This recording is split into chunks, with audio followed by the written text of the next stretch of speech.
Ring, ring, ring, ring, ring, ring, ring. Dragon phone. That was so lame. No one's going to get that. Hey there, kiddos, and welcome back to the channel. I'm Uncle Frank, and that you are having a great day. And in today's video, we're going to be sitting back in my very squeaky chair, relaxing and having a little conversation about Yu-Gi-Oh! That's right. Today, we're diving into the world of Konami's flagship TCG. And forgive me if I sound a bit wonky in today's video. I'm still kind of sick, still kind of congested, but I have been taking up NyQuil, and I have been drinking copious amounts of soup. So I feel better. I'm just congested. So, this is going to be a roller coaster video because in the last, 48 hours, I've had a roller coaster of emotions when it comes to Yu-Gi-Oh! You see, originally,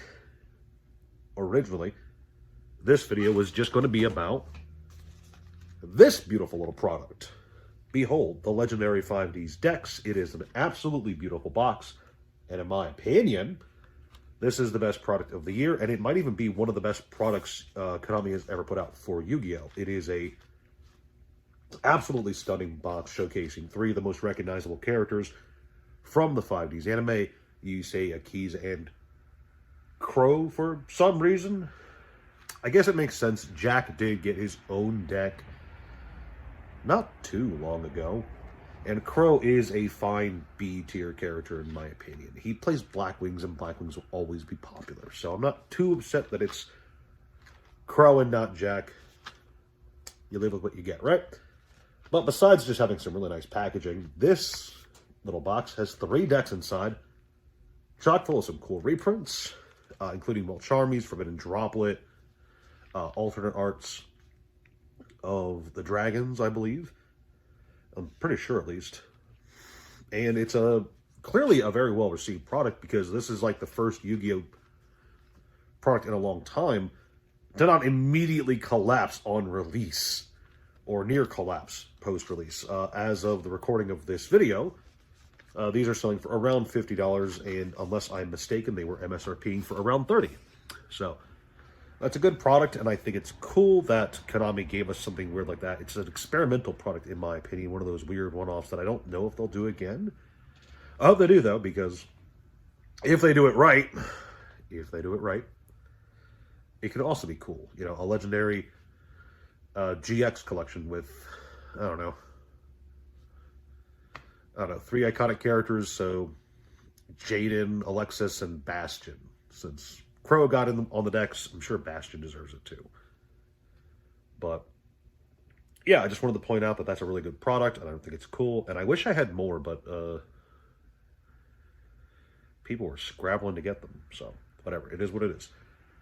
In addition to that, I was going to put it off towards closer to confirmation of an English release, but I decided to I would like to talk about the Limit Over collection coming out in Japan early next year.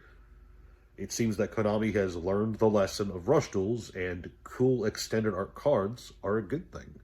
Or at the very least, I like them a lot, and it's one of the things that sold me on rush duels. And it seems like Konami is bringing extended art cards over art cards. Oh, there we go. There's the cough. I'm dying. To the OCG and possibly the TCG. I don't know if there was a confirmation of it yet or not, but I'm sure that if the OCG is getting a whole set for it, then the TCG won't be far behind. And in my opinion, if they do it right and if they don't try messing with the pull rates or whatever, it's going to be another well-received set. And I'm going to tell you, Overrush rares for rush duels look beautiful. If they can give us that same quality for the TCG with similar over art, extended art, whatever, Yu-Gi-Oh cards, they will, in my opinion, be the most collectible pieces of cards, most collectible cards Konami has released in a long time. That's just my opinion, because I think they look nice. I have not seen any examples from Limit Over Collection yet. I don't think any have been posted.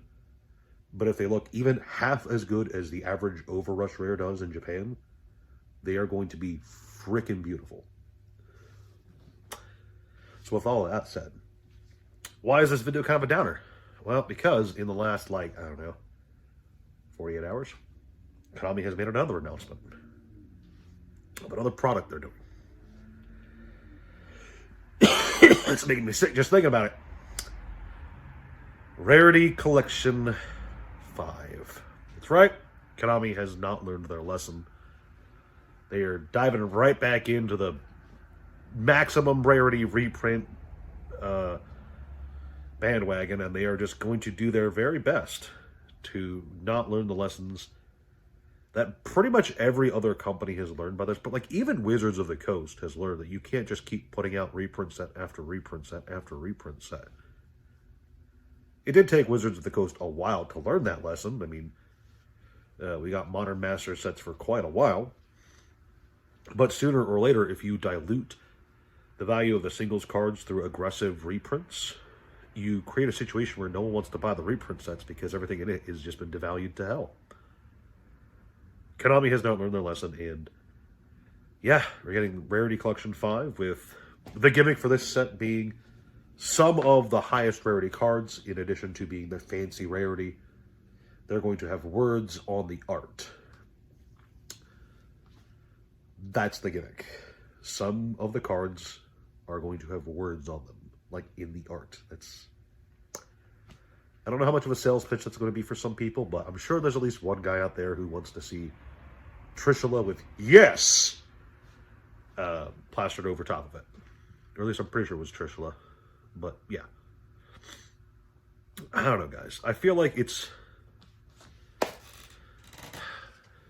when it comes to Konami, it's one step forward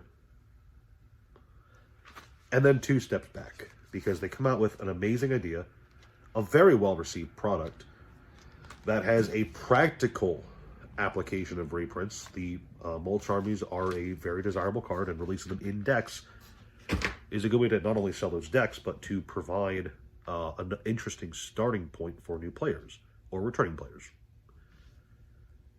You know, 5Ds fans haven't played the game for a long time, so coming back into the game, getting a hold of much-needed reprints with some nostalgia is not a bad idea. It's a good execution of it.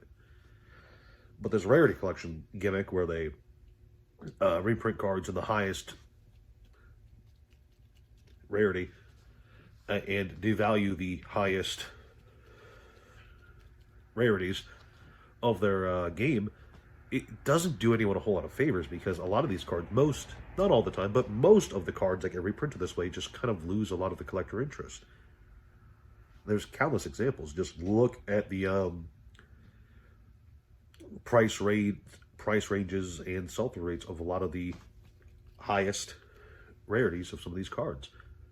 And you'll know that Quarter Century Secret Rare it's cool for the cards that you can pull in Quarter Century Secret Rares out of packs at very high rarities, but out of Rarity Collection, not quite the same.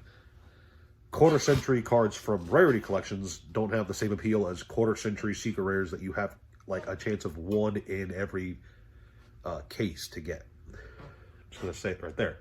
Genuine rarity is going to beat rarity, air quotes, just about every time.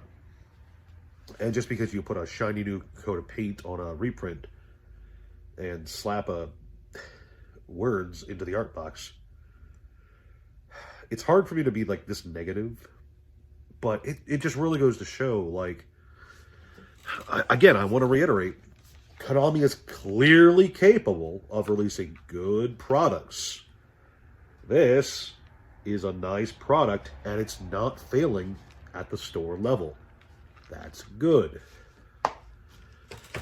Rarity collections do good. I won't deny that. Okay? To my knowledge, every single Rarity collection except for Rarity Collection 2 have appreciated well in value for sealed product. But the cards inside have remained largely, in my opinion, and from what I've seen online talking to people, remember, this is all anecdotal, but from what I've seen, there's not a huge amount of demand for the cards themselves, just because there's other more appealing rarities for a lot of these cards that got reprinted in these sets. Again, I'm not saying that there's no demand. I'm not saying that there's no value to be had. I'm just saying that the appeal is definitely low for, at the very least, the people I've talked to. That's all I'm trying to say. But that's where I'm going to leave it, I think. That's my patented Konami video for the end of the year.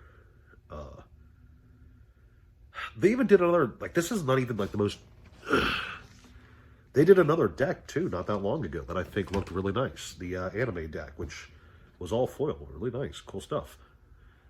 So, like, they can do good stuff that is desirable by the player base. And, I don't know. I'd love to talk to someone at Konami. And be like, guys, please, just lower the print runs a bit. Dial by the power. Maybe introduce rotation. That rotation would not be a bad idea. It might fix the biggest issue with Yu-Gi-Oh! Right now, the power creep. Just saying. But I'm going to ramble, and I can feel my congestion getting worse. So I'm going to leave you guys with that. Thank you for watching up to this point.